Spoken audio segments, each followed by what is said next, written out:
जय हिंद साथियों, आप सभी का आपके अपने परिवार आसमा सिविल एकेडमी के इस डेली करंट अफेयर्स पे मैं इशार अहमद हर बार की तरह इस बार भी आप सभी का पुरजोर स्वागत करता हूं और आशा करता हूं कि आप सभी स्वस्थ हैं और बिल्कुल मस्त हैं। साथ ही साथ अपनी प्रतियोगी परीक्षा की तैयारी बेहतर जोरों शोरों से और एक युद्ध स्तर पर कर रहे हैं। मेरे प्रिय साथियों, आज 18 और 19 दोनों के करंट अफेयर्स को हम पढ़ेंगे जो कि हमारे एग्जाम के लिए बहुत ही इंपॉर्टेंट है। तो वीडियो में शुरू से अंत तक बने रहें। अगर चैनल में नए हैं तो चैनल को सब्सक्राइब करना ना भूलें और पहले से अगर इस चैनल में है तो मेरे प्रिय साथियों वीडियो को तुरंत शेयर कर दीजिए अपने साथियों तक। ठीक है, चलिए आइए अपना सत्र प्रारंभ करते हैं एक पॉजिटिविटी के साथ। याद रखना, अच्छे वक्त को देखने के लिए बुरे वक्त को भी झेलना पड़ता है और ये बात सही है। विकट परिस्थितियों में ही व्यक्ति सीखता है। जैसे कि बड़े बुजुर्ग ने कहा है कि अभाव में व्यक्ति सीखता है, वैसे ही बुरा समय खत्म हो जाता है, टल जाता है और अच्छा समय आ जाता है। तो इस पॉजिटिविटी के साथ आप अच्छी तरह से अपनी पढ़ाई की निरंतरता बरकरार रखें।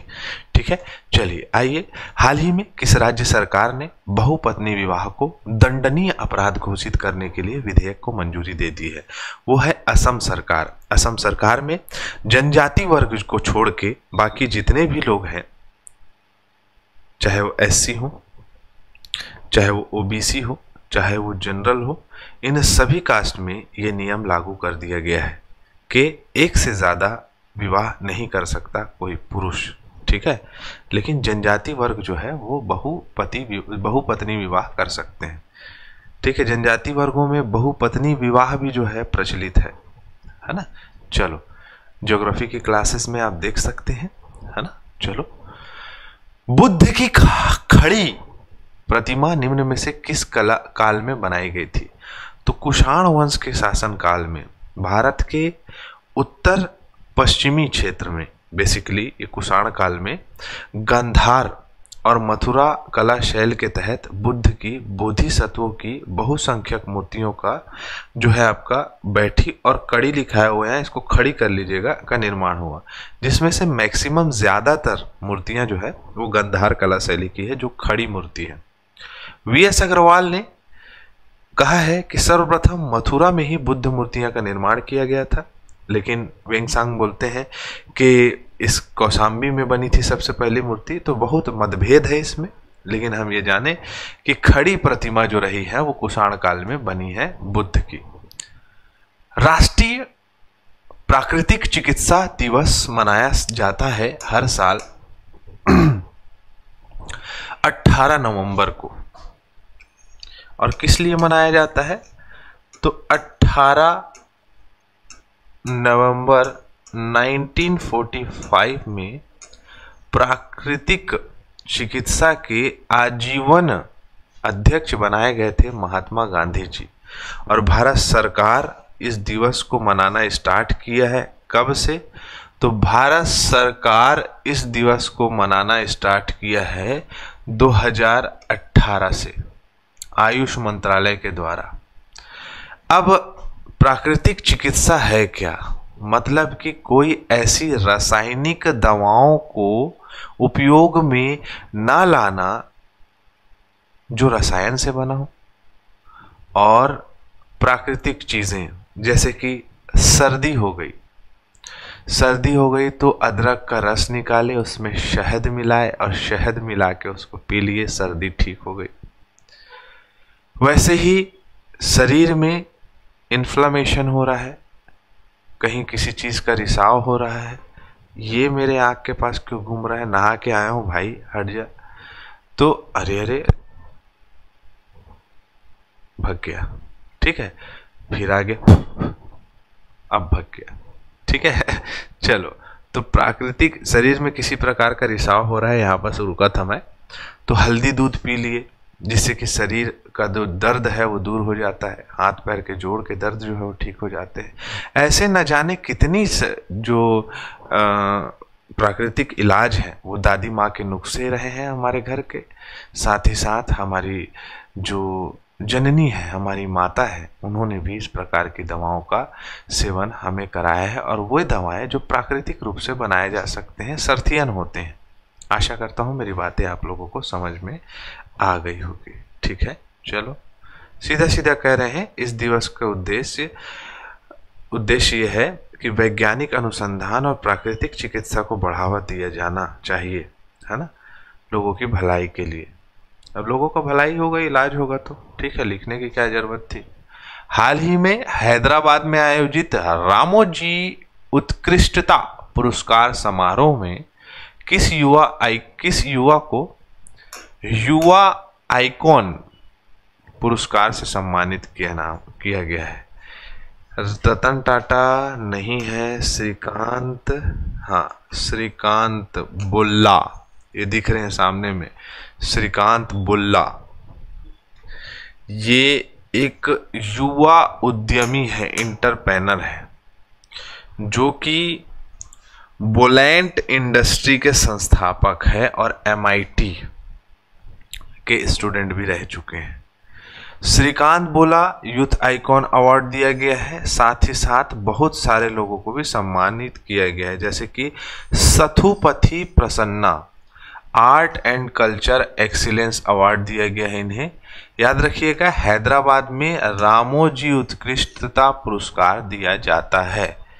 तो श्रीकांत बोला, ठीक है, श्रीकांत बोला जी को ये सम्मानित किया गया है यूथ आइकॉन पुरस्कार। यहां से प्रश्न पूछने की संभावनाएं बढ़ जाती है। 16 से 27 नवंबर तक भारत और फ्रांस के बीच होने वाले द्विवार्षिक द्विपक्षीय एयर एक्सरसाइज गरुड़ा 2025 का आयोजन किस स्थान पर किया जा रहा है?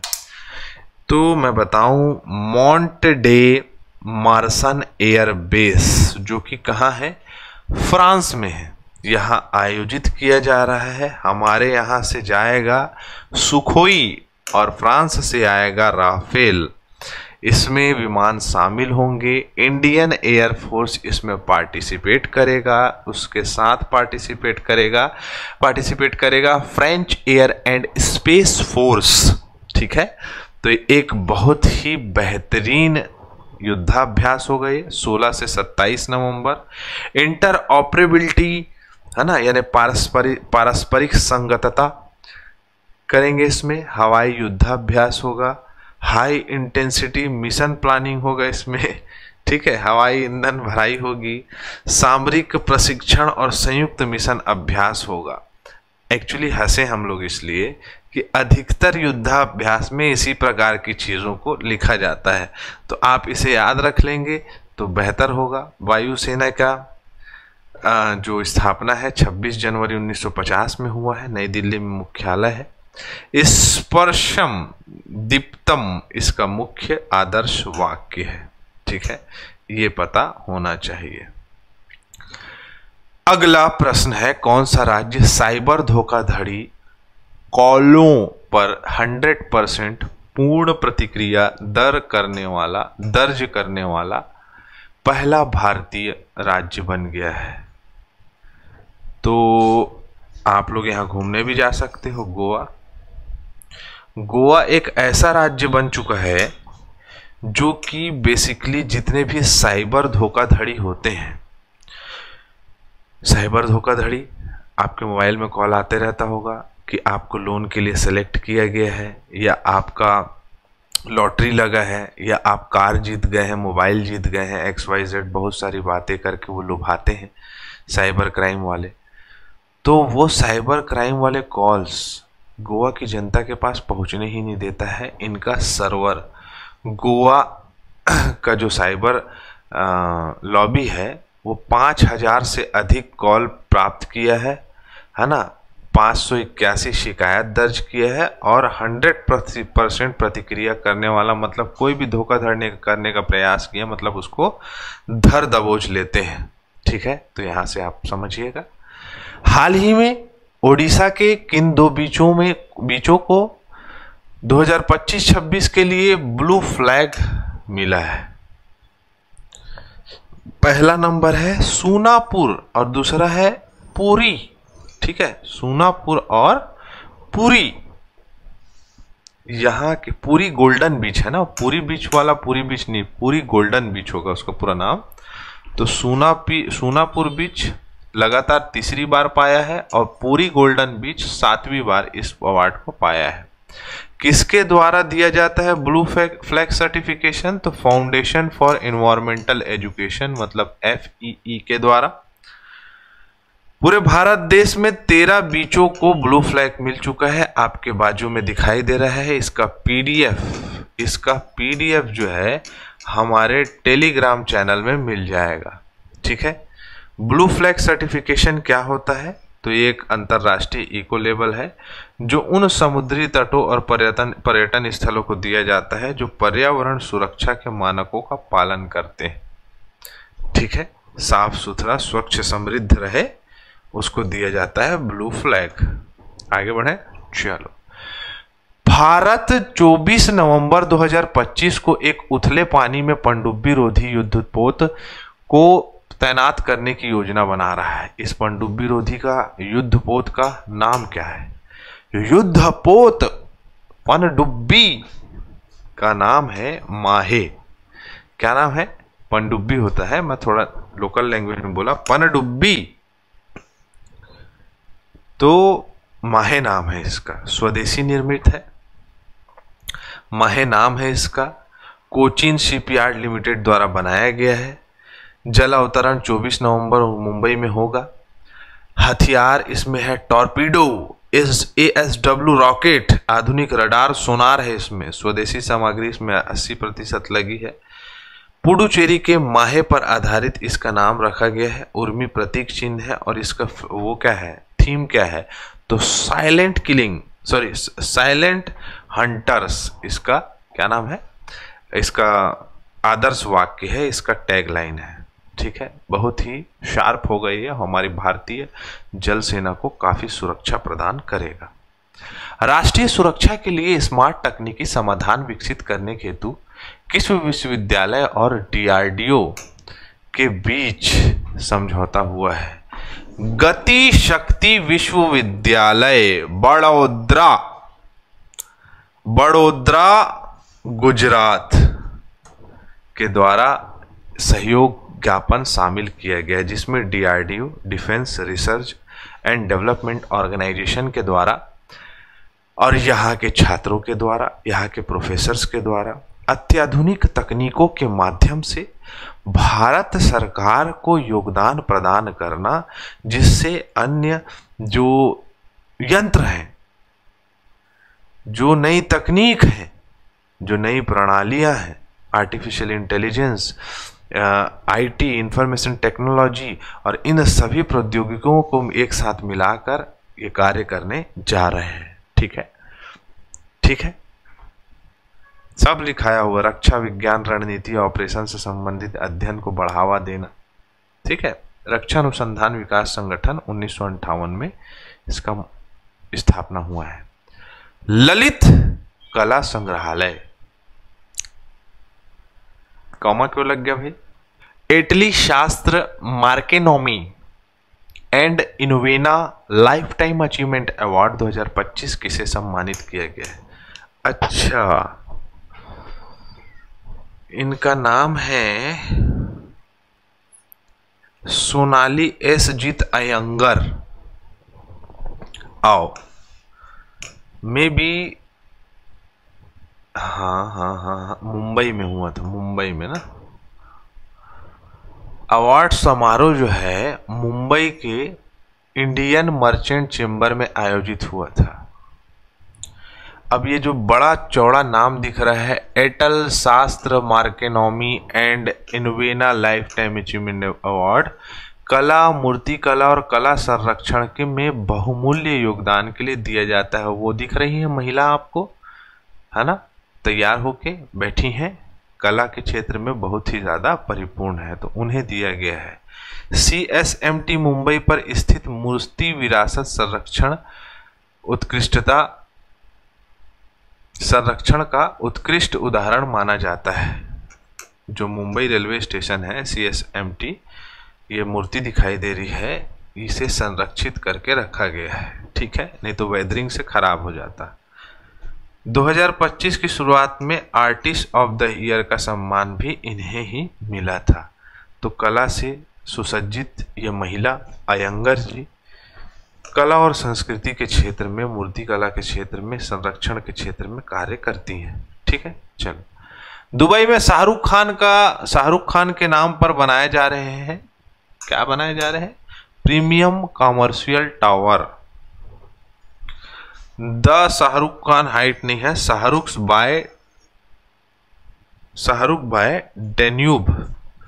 डेन्यूब कंपनी के साथ शाहरुख खान के साथ कोलैबोरेशन कर लिए है। 55 मंजिला प्रीमियम कमर्शियल कॉम्प्लेक्स बनेगा जिसमें बहुत सारी ऑफिसें साथ में काम करेंगी, और जिसको साथ में करना रहेगा करेंगे, लेकिन बिल्डिंग में साथ में रहेंगे। जरूरी नहीं कि एक साथ काम कर रहे हैं सब, ऐसा मत सोच लीजिएगा। तो इसमें 450 स्क्वायर फीट का भी जगह मिलेगा और 11,000 स्क्वायर फीट का भी जगह मिलेगा। 10 लाख वर्ग फीट का एरिया है। साथ ही साथ देखेंगे तो 4 करोड़ से एक ऑफिस का खरीदी का शुरुआत है, तो जिसको लेना है ले लो जाके। ठीक है, 14 नवंबर को बाल दिवस मनाया जाता है, चाचा नेहरू जी के जन्मदिन के दिन। गुआम में मालाबार अभ्यास हो रहा है। डेविड सजाले जो है, इनको बुकर पुरस्कार दिया गया है। फ्लैश इनका क्या रहा है? उपन्यास रहा है। भुवनेश्वर में आयोजित हो रहा है राष्ट्रीय इंडोर एथलेटिक्स चैंपियनशिप। सहकार डीजी पे और सहकार डीजी लोन, अमित शाह जी के द्वारा सहकारी बैंकों की आधुनिकीकरण के लिए मोबाइल ऐप बनाया गया है। श्रीलंका में हो रहा है मित्र शक्ति 2025। 15 नवंबर को जनजाति गौरव के दिन जनजाति गौरव दिवस मनाया जाता है। बिरसा मुंडा जी के जन्मदिन के अवसर पर बेल्जियम और नीदरलैंड में होगा क्या? Hockey world cup.